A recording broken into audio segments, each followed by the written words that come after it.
ఏదైతే నేను ఆ రోజు చెప్పినటువంటి సంక్షేమ కార్యక్రమాలు సూపర్ 6 ఇవి కూడా చాలా వరకు ఇచ్చి కాపాడుకుంటూ వచ్చాం. అందరికీ చేసిన తర్వాత ఎవరైతే ఎంప్లాయీస్ ఉన్నారో వాళ్ళకు కూడా నా బాధ్యత. అయితే మనసు ఉంది కానీ మార్గం లేదు.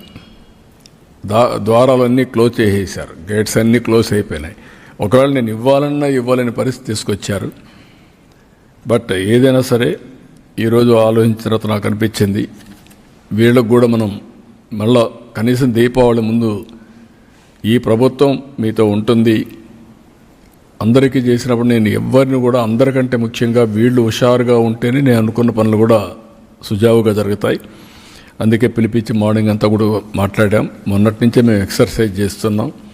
మా ఫైనాన్స్ అయితే క్లియర్గా చెప్తున్నారు, చేతులు ఎత్తేసే పరిస్థితి మీరు చేతులు ఎత్తేసే లాభం లేదు, ఏదైనా కానీ చేయాల్సిందే, అవసరమైతే ఎట్లా అడ్జస్ట్ చేయాలని చేద్దామని చెప్పి గట్టిగా మాట్లాడి మొత్తం అడ్జస్ట్ చేసుకుంటూ వచ్చి కొన్ని నిర్ణయాలు తీసుకున్నాం. ఆ నిర్ణయాల్లో ప్రధానంగా ఒక డిఏ ఇవ్వాలని నిర్ణయం చేశాం. నవంబర్ 1 నుంచి ఇంకొక 10 రోజులు ఉంది. నవంబర్ 1 అకౌంట్లో అడ్జస్ట్ చేసి ఈ ఒక డిఏ ఇస్తాం. ఈ డిఏ నెలవారీగా 160 crores అవుతుంది. అది ఫస్ట్ ఫేజ్, అది క్లియర్ చేస్తాం. అదే సమయంలో ఇంకొక పక్క టీచర్స్ వీళ్ళందరూ ఉన్నారు, ఇప్పుడు ఇవ్వలేకపోతున్నాం. ఎర్న్ లీవ్ కూడా పోలీసులకు మాత్రం ఒక 1 ఇన్స్టాల్మెంట్ క్లియర్ చేస్తాం. 50-50 అంటే సగం 105 కోట్లు నవంబర్లో ఇచ్చి 105 కోట్లు జనవరిలో ఇస్తాం. ఇది కూడా క్లియర్ చేస్తాం. రెండోది వీళ్ళు హెల్త్ దీనికి కాంట్రిబ్యూట్ చేస్తున్నారు. కొన్ని రాష్ట్రాల్లో ఇన్సూరెన్స్ కూడా పోయారని చెప్పారు.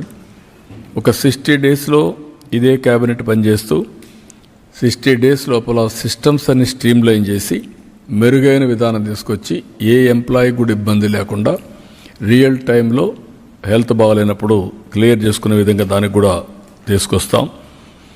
ఇంకొక పక్కన చైల్డ్ కేర్ లీవ్ ఒకప్పుడు 180 డేస్ ఇచ్చేవాళ్ళం, దాన్ని వీళ్ళు మళ్ళీ అప్ టు మైనర్ అనే ఇది కూడా తీసుకొచ్చింటున్నారు. అలాంటి వల్ల ఇబ్బంది వస్తుంది.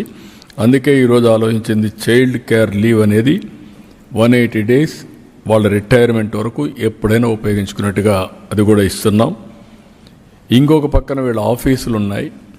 ఈ ఆఫీసులన్నిటికి కూడా మనం ఒకసారి చూస్తే ఒకప్పుడు ఎగ్జంప్షన్ ఇచ్చాం ఈ ప్రాపర్టీ ట్యాక్స్ ఇవన్నీ. ఇప్పుడు ఆ మున్సిపాలిటీస్లో ప్రాపర్టీ ట్యాక్స్ అన్నీ మళ్ళా కట్టమని చెప్పి డ్యూస్ అన్నీ ఫైన్ మీద ఫైన్, పెనాల్టీ మీద పెనాల్టీ వేసే పరిస్థితి